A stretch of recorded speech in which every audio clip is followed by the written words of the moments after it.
دوستان، آشنایان و چه جمع خوبی امشب دارید و تمام شما که همیشه حامیان پارس پلیس بودید، واقعا به همتون خوش آمد میگم.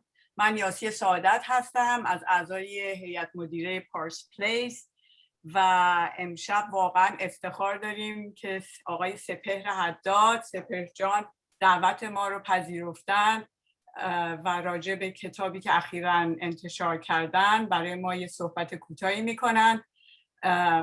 سپهر رو که همه میشناسیم، ایشون رنسانسمن، آقای رنسانس ناحیه واشنگتن دی سی هستن، برای اینکه یک پا آرتیست، یک پا نوازنده عالی و به انضمام کارهای موفقی که توی رشته تحصیلیشون انجام دادن. واقعا مایه افتخار ما سپهر جون. خوشحالم که تو رو خیلی سالهاست میشناسم. یه خوششانسی دیگه ای هم که امروز ما داریم و معرفی بیشتر ایشون البته ترمه خواهند کرد. خوششانسیم که ترمه جون این وظیفه رو قبول کردن که مجری این برنامه باشن. ترمم که خودشون رو میدونید، ترمه خانم یه 10 سالی اصلا از بنیانگذاران IACC هستن، انقدر زحمت کشیدن و متاسفانه برای ما در IACC دیگه خواستن برن کارهای بهتر انجام بدن.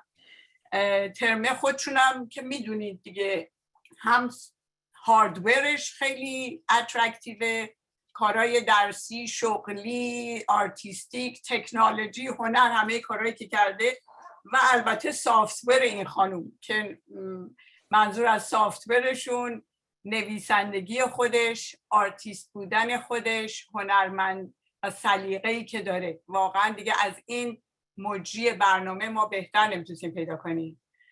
ممنون از جفتت شماها. The platform is yours. ببخشید که من نصفشو به انگلیسی و فارسی میرم و میام دیگه، این دیگه بیسوادی بنده است و برنامه دیگه بیشتر از این معطل نمیذارم. ترمه جون.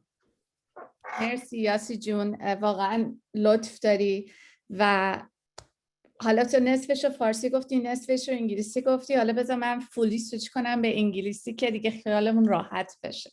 So welcome to everyone. I am so excited, I can't tell you, to have the opportunity and the honor to be having this conversation with someone who, as Yossi said, is a true Renaissance man. And more than just being a Renaissance man, I think he's been at the forefront of really trying to blend the cultures of East and West with his music. I think it was one of the first that actually brought those themes together. And he's continuing to do that with his book. And I am beyond excited to have him here. So Sepehr-Jan, welcome to you and welcome to our time together. So you woke up one day and decided, I'm ready to write a book. How did that happen? Well, it didn't happen that way, of course. But thank you very much for all of this wonderful reception. I'm not sure you were even talking about me because I didn't recognize the person you were talking about. But anyway, about the book, no, I didn't. You know, as you know, I was mostly performing music and writing songs and so forth. And a trip to Iran got me thinking about writing this book about a story that my grandmother told me 40 years ago, which is now becoming this book. I don't know if you want me to go on. No, you can always go on.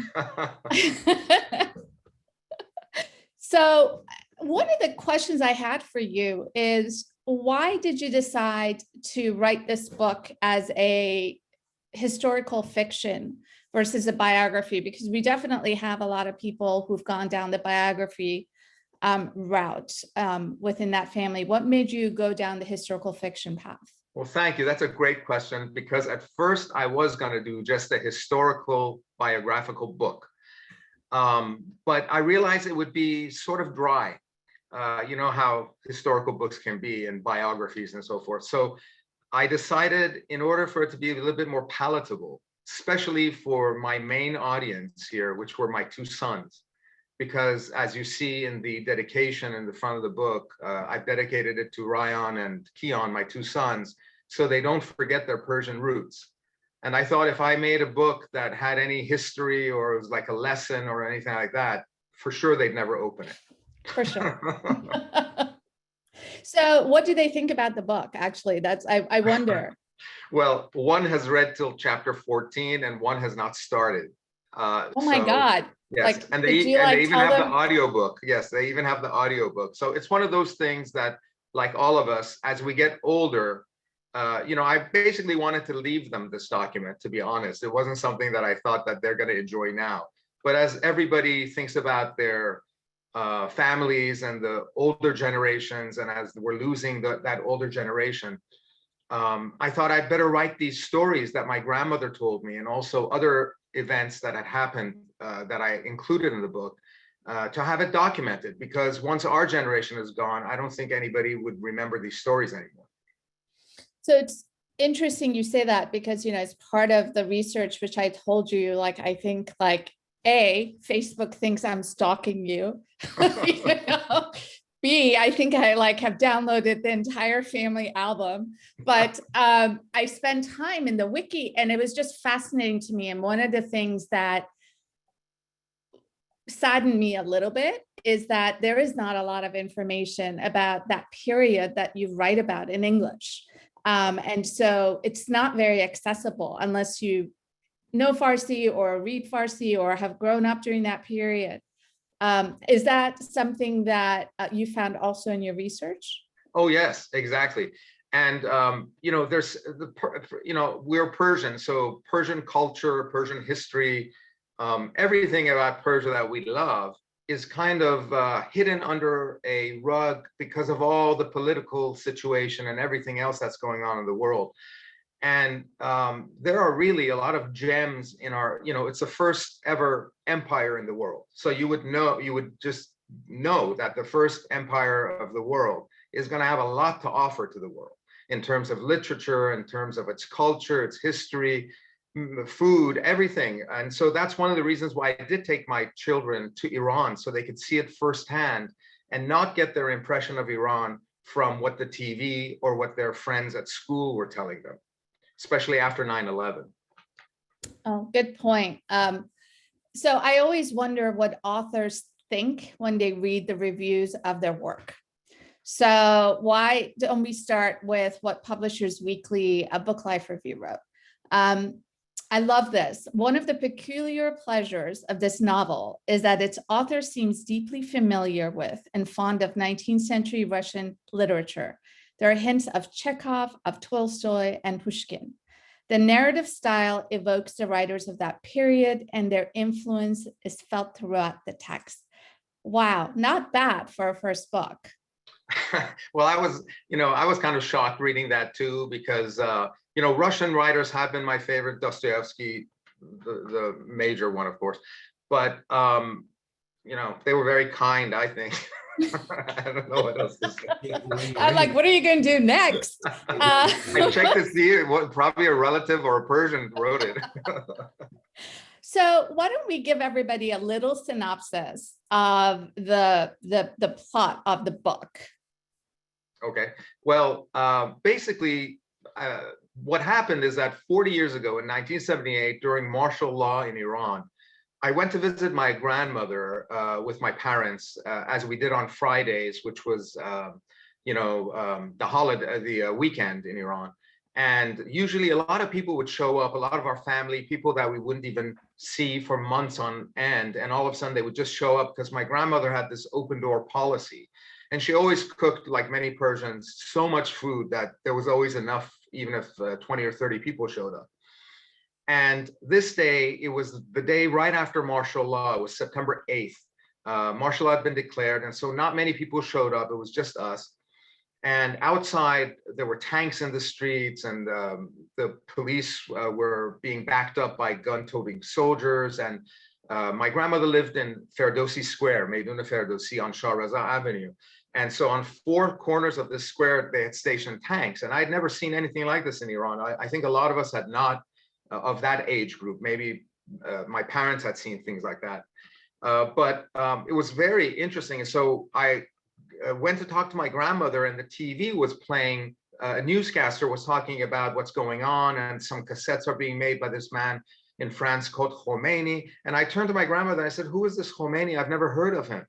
And I was very surprised that I'd never heard his name, because we went to the international school, Tehran International School, Iran Zamin. And there you could have access to reading material that wouldn't be normally found on the street, even in Iran. And so I was very shocked. And she said, one of the things she said to me to tell me why I shouldn't be shocked is that there are many things you don't know. And, you know, a 21-year-old kid at that time, I thought I knew everything. And I said, like what? And she said, like your grandfather, he fell in love with a Russian princess. You didn't know that. And that was the beginning of the story.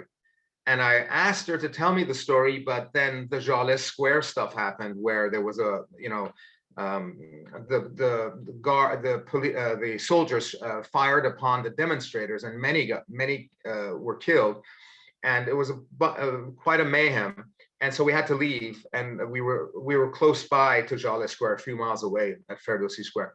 And so she told me the story the next time I saw her for lunch, right before I was coming back to the States to go to college, and that was the last time I saw her. And Rick Steves had a program on TV that was in 2009 that was showing Iran. He'd gone to Iran and how wonderful it was. And I told my wife, I said, you know, I want to go to Iran, and I want my kids to see Iran and see, you know, the beauty of this country and so forth. And so when we went there, we passed by my grandmother's building in Ferdowsi Square, and the whole thing came back to me. Oh, wow. And that one of the taxi drivers on another part of that trip, but we were in Shiraz, we were going to go to Takht Jamshid, Persepolis, and the taxi driver noticed my wife was American. He, in the rear view mirror, started speaking broken English to her, saying, so, you know, welcome to Iran and all that. We love Americans and all the things that they say. And then he said, I said, where did you learn English? And he said, at the Padegan, at the Shiraz garrison, military garrison. I said, that's interesting. My uncle, General Fatullah Minbashian, was the head of the garrison, commander at the time. And he just pulled the cab over and he started saluting me as if I'm my uncle. And he said, it was your uncle that brought the English courses for us. So we learned, and he did all these things, and he started telling all these stories. And my wife turned to me and said, you have to write this story down, because what are the odds in the middle of nowhere, in 70 miles, you know, somewhere between Shiraz and Takht Jamshid, that somebody, some 75, 80-year-old taxi driver remembers your family. And so that was the what got me started to write the book. So for everyone who, you know, may not have read the book, which shame on you, why haven't you read the book? Buy the book, read the book ASAP, and don't get the copy from your friend. So for the story is really interesting because you follow your grandfather to St. Petersburg, back to St. Petersburg, where through a set of circumstances, he ends up tutoring Princess Irina, who's actually the niece of the Tsar. Correct. And that's kind of, you know, the princess and the love story that we talk about. Yeah. And so it's interesting because we have an excerpt of the book that kind of takes us through. I don't know, how would you describe that moment?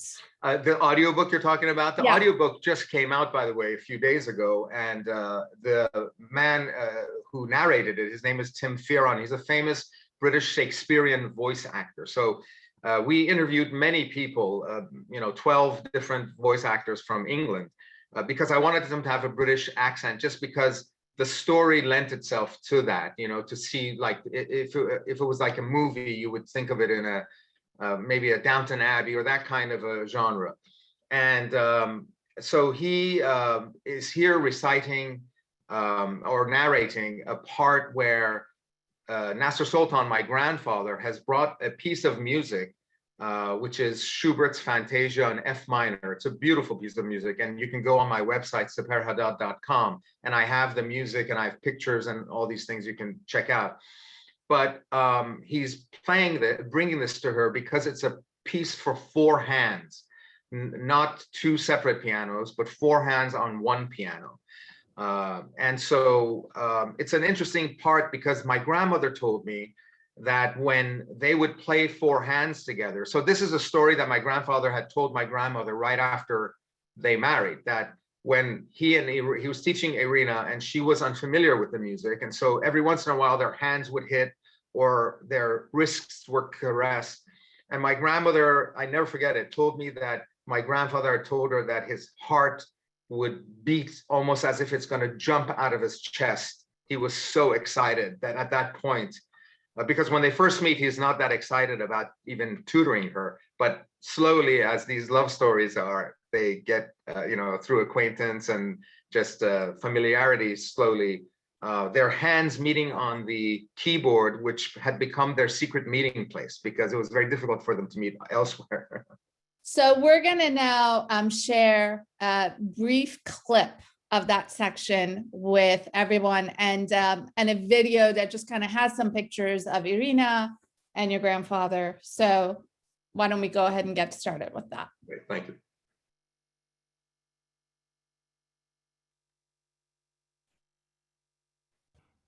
Irina had never heard him speak in this manner, and she had never spoken of love with a man before. Evidently, she was closer to womanhood than anyone realized. She was intrigued by the new music, and especially the story behind its inspiration. As they were about to sit side by side on the piano bench for the first time, Irina seemed excited and silently hoped that he would sit closer to her than he usually sat.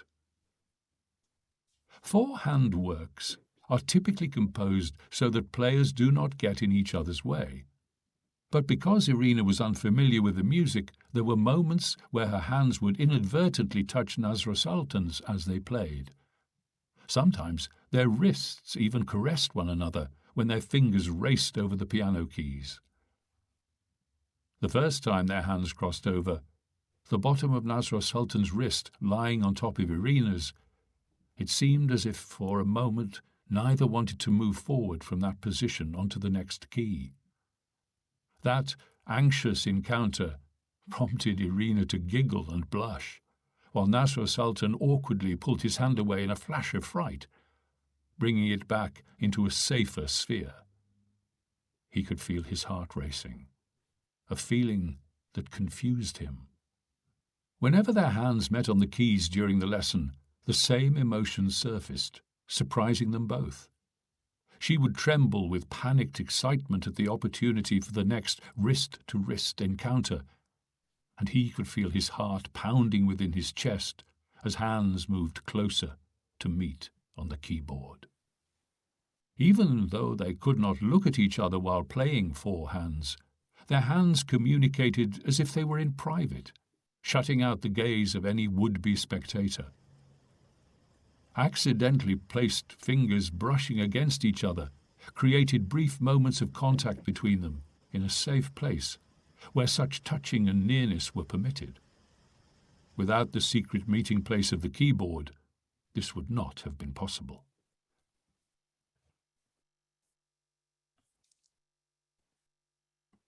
So I love how you build that tension, and I love how the smallest gestures become so much more, and you're just kind of like, oh my God, like what's going to happen next? Like, wow, are they going to hold hands? Which is like, a little different for the culture that we have at this point. One of the things that you mentioned is the piece by Schubert. And I was wondering if you could just very briefly tell us how Schubert came to write this piece. Great. Well, Schubert is one of my favorite romantic composers. His music is very melodic. The melodies he has are truly beautiful. And he wrote this when he was tutoring a countess by the name of Caroline Esterhazy that he was in love with. And we are not really sure if she ever knew, even though he did dedicate this piece to her. And he wrote it in the last year of his life in 1828. And that's why this piece was so interesting for me to use, because of the kind of similarities between Schubert tutoring a countess and my grandfather tutoring a princess, and they both fell in love with the subjects of their tutoring. It's so we actually, for those of you who've never seen a forehand performance, which I had not, we have a really brief video that Sepehr mentioned that we're going to share to give you an idea of what that looks like, and the music. This is the actual piece.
So that really honestly makes me want to learn how to play piano again, which I haven't done since I was, I don't know, 12 And years in high old. school, if I knew you could sit that close, I would have done forehands. I would have been luckier. So I want to talk about how some narrative choices that you've made along the way. So you end the book with your grandfather's passing. And no, I'm not giving it away. He did die, yes. Yeah. And so why? Like, why did you choose that point to end the book?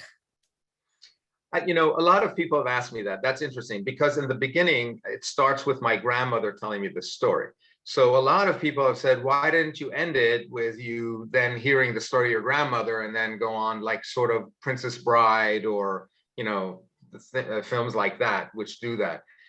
But the way it happens at the end, those last few days in his life it was just so amazing. And the story, when people read it, they're probably not going to believe that that part was true, which is totally true. There's a lot in this book. I called it historical fiction just because I really didn't know the exact words that him and Irina said to each other. So I had to, come up with dialogue. But a lot of the events, and we say it's based on a true story, which is true, but a lot of the events are actually true. Things that you would think, no way did this happen, they actually happen. And so I wanted to leave the reader with that kind of a punch in the gut right at the end, because the story's moving along and it hits you all of a sudden. And a friend of mine, he's a funny friend of mine, he said, you kind of wrapped a bow around, you wrapped a bow around the gift and then stabbed us in the back. Showing the gift and then the stab. And that's why I didn't want it to be the cliche that then I talked to my grandmother. So I tried to, in the books at the pictures at the end, describe basically what had happened, what my grandmother would have told me about these people. I wrote it as the caption of the photos. So so that's a really good point, because I think the person that I wanted to get to know better was your grandmother, because I just was fascinated by her character and her ability to retell the story and what it must be like to know all along that your husband is madly in love with another woman.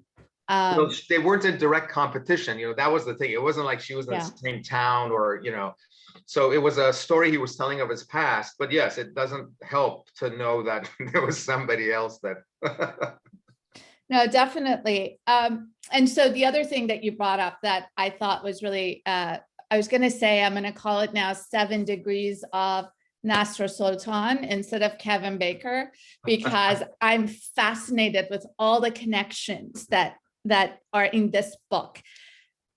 And I was very impressed with the level of just control you had, not to run down all these different, you know, tangents that kind of present themselves, and unintended consequences, you know, because essentially, you know, the whole Russian Revolution would have never happened.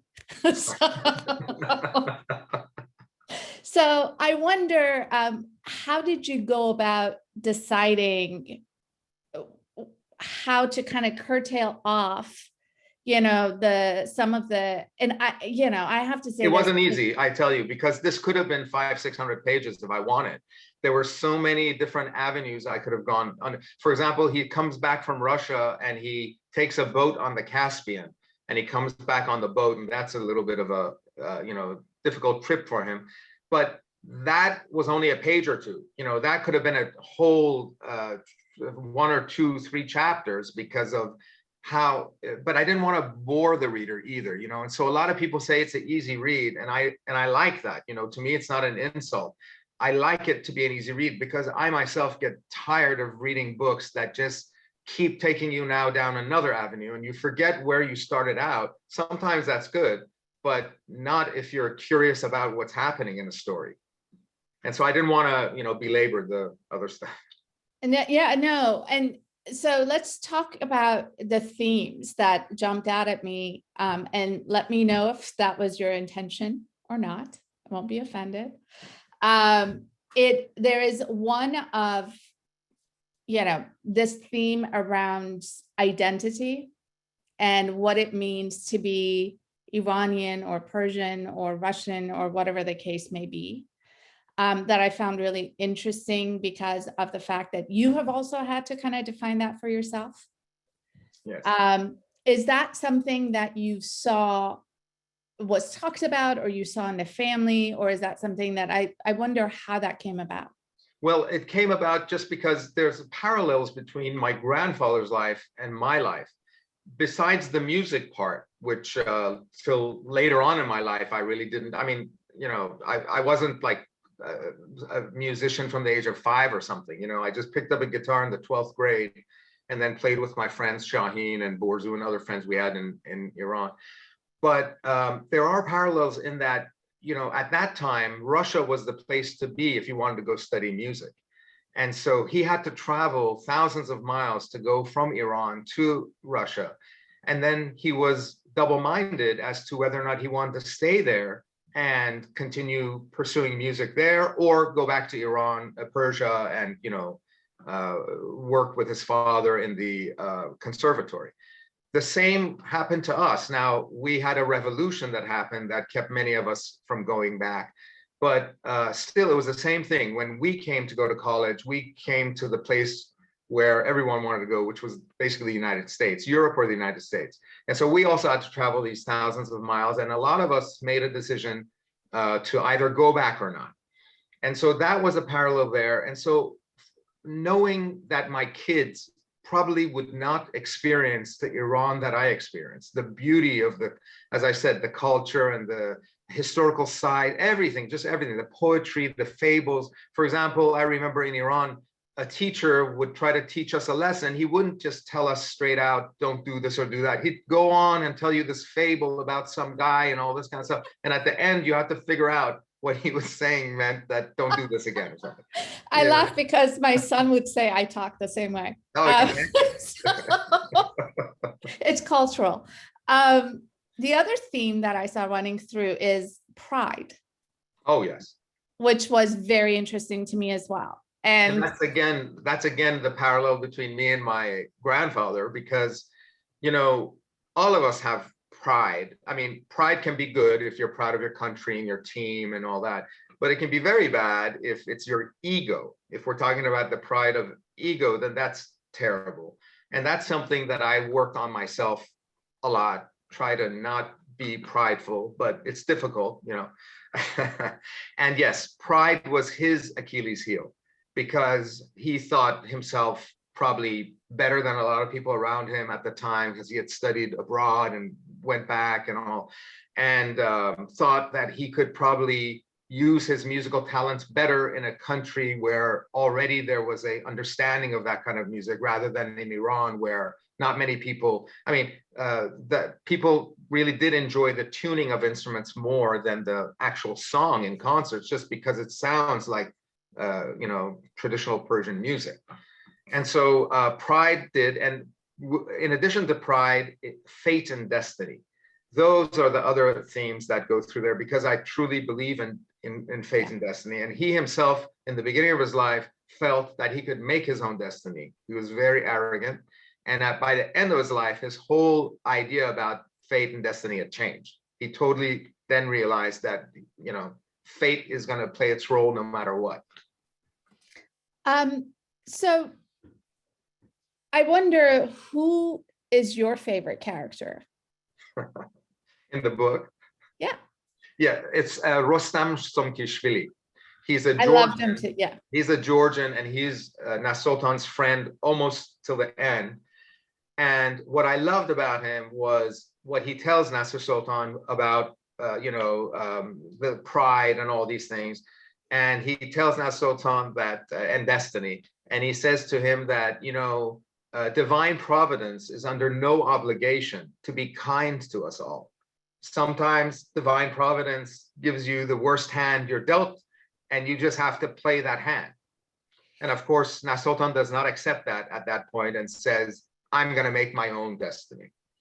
So it's interesting. I have a bunch of real, not real questions. So that was one of my questions, whether Rostam was real or not real. Not real. Okay. Okay. So I loved him though. He was I know. great. Was everyone in the family okay with you? Like, did you, I mean, you know, Iranian families, like, what did they react when you were just like, guess what? I'm just going to write about, what was the reaction? Well, I think at first people just thought it's going to be just like a little bit of a, you know, memory type of a pamphlet type thing. And, you know, nobody thought it would actually get reviews by Publisher Weekly and Kyrgyz Reviews and stuff, myself included, I got to be honest. So I think maybe some families' opinion changed as time went on, but the ones who have read it have loved it, because there's really nothing in it to make anyone, I mean, the foibles that my grandfather had, you know, gambling, things of that nature, you know, that's in a lot of Persian families. And so it's not this big of a deal, like, you know, it's called Dore. It's called Dore, yes, exactly. So it's interesting. That was another real, not real, was my gambling one. So you're hitting on all of them. That's real. That's really real. That's how you go. And that's another parallel between him and me that, you know, luckily I don't do anymore, but, you know. So the other question that I had was, what surprised you the most as you went through the research? Like, what is the thing that you came across that just was really surprising to you? Well, I didn't even put this in the book. But it was basically about Rimsky-Korsakov, because my grandfather wanted to go and study like his father had done with Rimsky-Korsakov. And so that was his whole impetus of trying to get back to Russia as soon as possible to go and work with him. And I started studying Rimsky-Korsakov's life. And what I found out was he and Tchaikovsky had a kind of a competition with each other. And Tchaikovsky was doing really well, and Rimsky-Korsakov wasn't doing that well in terms of creating music, but he was a teacher at the conservatory. And so Tchaikovsky kept on goading him, saying, what are you doing? You're wasting your time teaching. You should be creating, you should be writing. And so with Tchaikovsky's persistence, then Rimsky-Korsakov goes ahead and creates some beautiful stuff. But I thought that that was a very interesting interaction between these two. And I didn't even put that in the book because I couldn't find a place to fit it in. So I have a quote here, and I was going to ask you who the true author of the quote is, which is, I believe that to become a musician in the full sense of the word, it is not necessary to even be at the conservatory. That's Rimsky-Korsakov. Is it really? Yes, it's truly Rimsky-Korsakov, because he taught Stravinsky privately. He actually told Stravinsky, do not apply to be at the conservatory, because he didn't like it that it was so, just prescribed, cookie cutter type thing. And so, yes, Rimsky-Korsakov believed that. Okay, that's because it was like, oh, and Sepehr didn't go to study music, and he was drawn to it and went down that path. I have one more, real or not real. Did the Tsar actually have a conversation with your grandfather? Yes.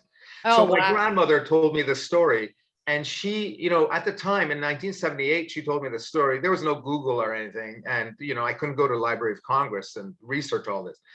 So, to me, it was just a story, until there were little details that she would tell me. For example, she said at the time that your grandfather fell in love with the Tsar's only niece, a niece that he loved like his own daughter. So when I did the research, that's exactly what Irina was. It was his only niece that he loved like his own. I mean, the words that he loved like his own daughter are the words that my grandmother said and that I Googled and found. And I forget the rest of your question. Was there something real or unreal about? I was like fascinated. I was trying to think about this moment where like the Tsar of Russia. Oh, yes. So my grandmother told me, told me the scenario that unfolds where there's this meeting with the Tsar and Irina and everyone in the family. And she told me the details of that. That's why I wrote it that way. I had no idea how they met, what had happened, and everything you read there is exactly. Now the conversations I've added, because, but yes, they did meet and talk. So I'm gonna pause because I could go on and on and on. Me too. But I do think that other people would also like to be able to ask questions. But before we get to the questions, we have a collection of pictures that is the post story that you had talked about. Yes. And I just want to say that the song and the voice is your mom's beautiful voice, which is like one of the favorite things you've done ever. It's amazing. And then I also want to thank you because I think for those of us who didn't grow up in Iran, I left when I was 11. We focused on English more than Farsi. And I think sometimes that aspect of our history is not as accessible to us. And so I learned so much. And, I just thought it was wonderful to read a work of fiction about Iran that was so well done and such an important part of our history. So I want to thank you for that. Thank you. And then we're gonna go ahead and share with everyone the story as it began and went through with pictures. And then afterwards, we're gonna get to your questions. Great.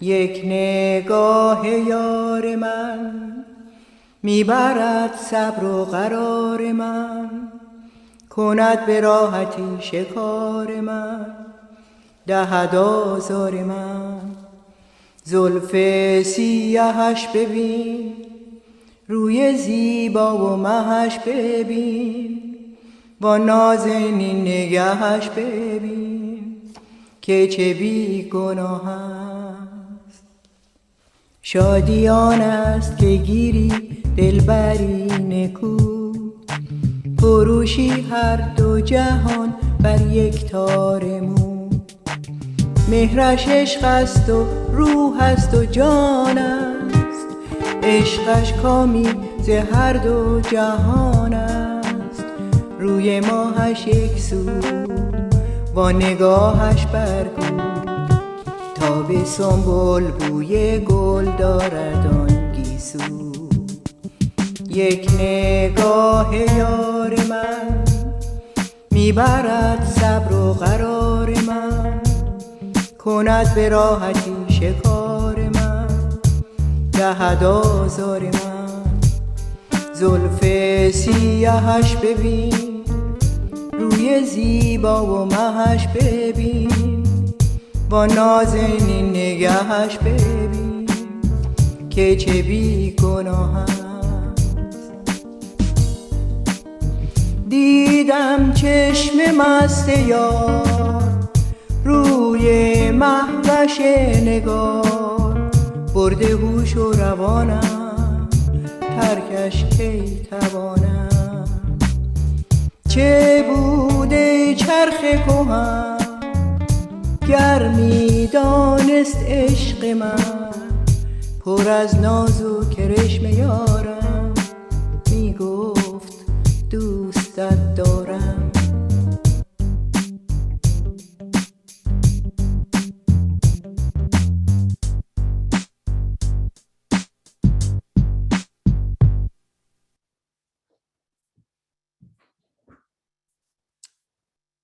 So now we're going to go ahead and start going through the questions. So what I will do is I will go ahead and I'm just going to go through and just call on you, and then you'll be able to ask your question. So why don't we go ahead and start out with Shakura. I hope I said that correctly. Yes, you said it beautifully. Can you hear me? Yes. Okay. Thank you, Mr. Haddad, for your book. I just finished reading it this morning. Oh, fantastic. Thank you. And then I was on Twitter and I saw your tweet about this meeting. Yes. So that is kismet. Oh, wow, it is. Anyway, I want to say, if you notice here, I did all my little notes because I'm also a writer, writing my first historical fiction that takes place at that time period in Moscow. Oh. So you gave a lot of, this was not easy reading because I was, you gave me a lot of good stuff in order for me to understand the culture. Thank you very much for that. My question is, I noticed that you wrote in the omniscient point of view. That means, as you know, sir, that you're here, the reader will hear everybody's thoughts, will read everybody's thoughts. I was wondering why you chose that vehicle rather than just having just a third person singular point of view. Well, it's interesting. You know, I was talking to a cousin of mine, Kaveh Sardari, who's online, who's a wonderful videographer and photographer. And the talk came up that this could be a movie or a mini series. And that is the way I wrote it in my head. I was watching a movie in my head, even my grandmother and I talking and her telling me the story. I was seeing it as a scene in a movie. So that's why everything kind of seems like that, where the perspective is as if you're watching a mini series or a movie. That's the. It's beautiful because you kind of take, I'll say it really quickly. What you did was be able to be concise about everybody's feelings at the same time. And that was great because we were going through the emotions at the same time that he is too. So thank you so much. Thank you for noticing that. Thank you so much. Thank you for a great question. The next is Fred Parvane. Hi, Sepehr. Hi, Fred. Sorry, my video's not working, but I hope you can hear me. Yeah. Just curious as to what you left out of the book. What did you edit out of the final version? Well, the first version did actually have me then saying, you know, after my grandmother told me this amazing story, I was flabbergasted, and I asked her, why didn't you tell anybody else? All that kind of stuff. But I took all of that out. So I just left it at the end, kind of, you know, just that's the stuff I left out. Great. Thank you so much for your question. Next, I'm going to go to Goli Kashani. First of all, I just wanted to say this was a fantastic idea to document everything that happened in your family about 100 years ago. That's wonderful documentation for all of us, Iranians and non-Iranians. I had a question. I wanted to know if Princess Irina was Irina Trubetskaya.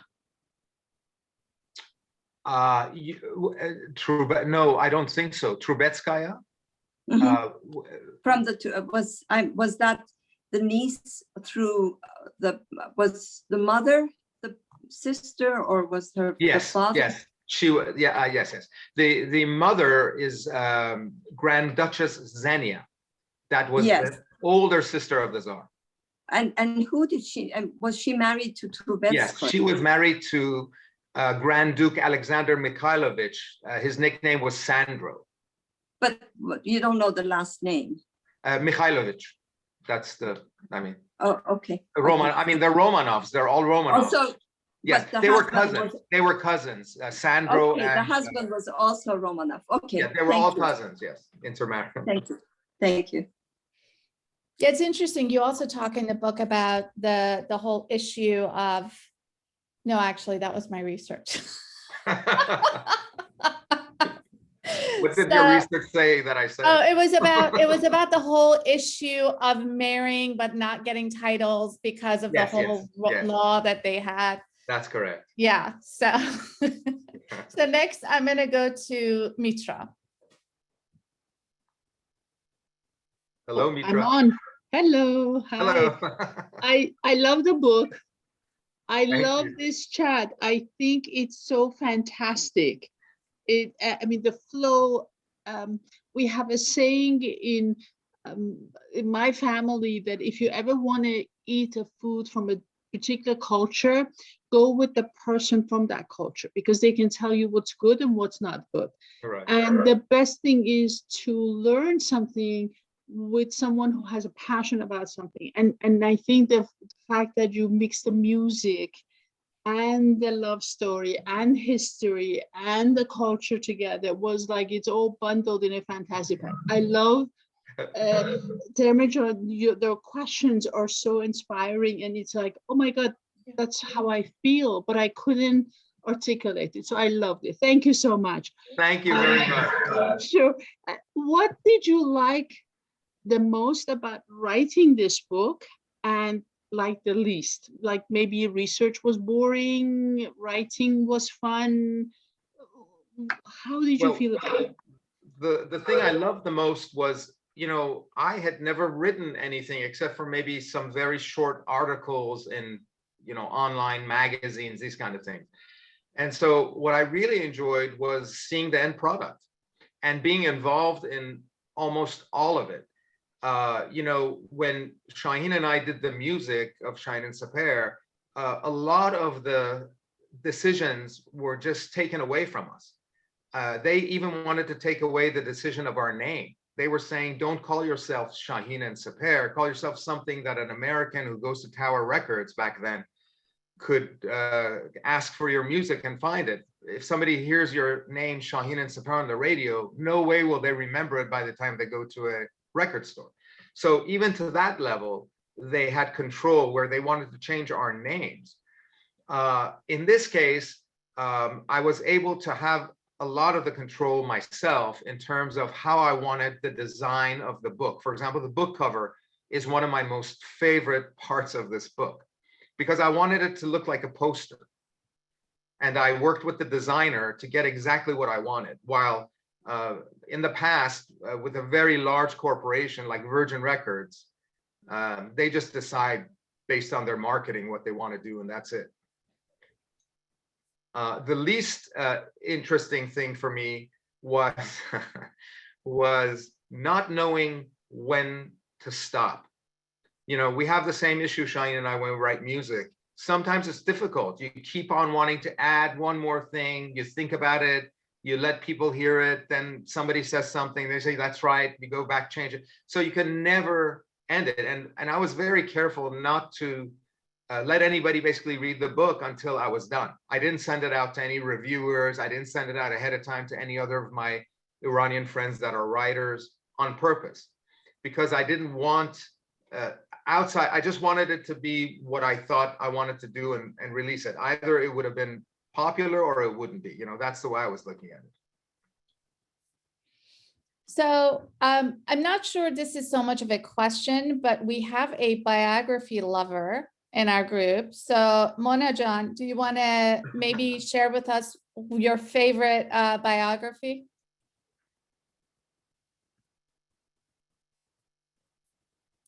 Yeah. Thank you, Termeh June.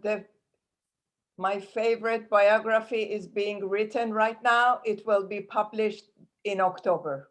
Oh, we cannot wait. Is it yours? It's mine. All right. Fantastic. Congratulations. I That's have spent 20 years researching, but I wanted to congratulate Sepehr for this amazing book, which I haven't heard, but it's on my list of books to read as soon as I finish editing my own book. But it was just a comment I made in regard to biographies. I think any kind of writing is interesting and important, but for me, biographies are not boring. The fact that it's the life story of somebody and that it's factual and it's somebody's true life is very important to read. And I love reading biographies personally. Yes, no, I do too. The question was why I didn't write it as a biography, and the answer I gave was because my audience was basically my children. Yes. And other people that weren't familiar with the Persian community and in our families and so forth. So I didn't want it to be such that you know, of course my own kids haven't still read it, so it doesn't matter if it was a biography. It's just, you know, it's because I think I wrote it. You know, I tell this quick story. When we went to Iran, you know, all through our music career, you know, we even went to #6 on Billboard, but my kids, because our music is not the kind of music that kids like, you know, it's not rap or hip hop or something. So they weren't that impressed until we went to Iran, and we went to the airport where I was buying some CDs, and the lady was trying to sell me my own CDs. She didn't know I was Sepehr from Shahin Sepehr. And so she asked, what kind of music do you like, and so forth. So anyway, she found out that I was, and she played the music, like put it on volume 10 for 20 minutes. And we had to leave because I was so embarrassed. But that was the first time I saw the kids being actually impressed. They were like, wow, so people do know your music, you know, and then they were impressed. But up until then they weren't. So the same with the book. So this is all for the kids. So we're coming up at 9 o'clock. I want to thank Sepehr for spending the time with me, with us. What's next?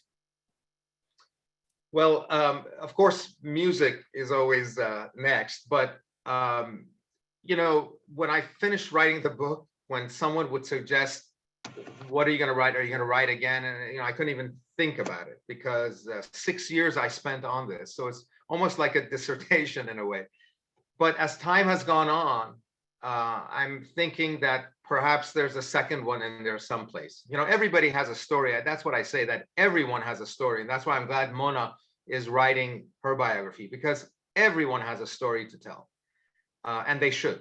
And I think in form of, you know, in a video form, in a, you know, just audio form or book form, these stories should be told and be available. Absolutely. I think the stories form so much of our identity, and being able to share that with our children and the next generations are really foundational in how they think about themselves. And it's a shame to have those lost. So thank you again for sharing them with us. Everyone, again, thank you, thank you, thank you. It is unheard of, as you know, with us Iranians to start on time and end on time. But if anybody has one last question that they want to ask, going once, going twice, going 3 times, well, I wish everyone a fabulous, fabulous, fabulous night. And you never know, maybe we'll do a session with Mona Jan, and I can't wait to do #2 with Sepehr. So looking forward to it. And thank you, everyone. I thank your organization. What a great program. Thank you very much. Absolutely. Bye-bye. Bye-bye.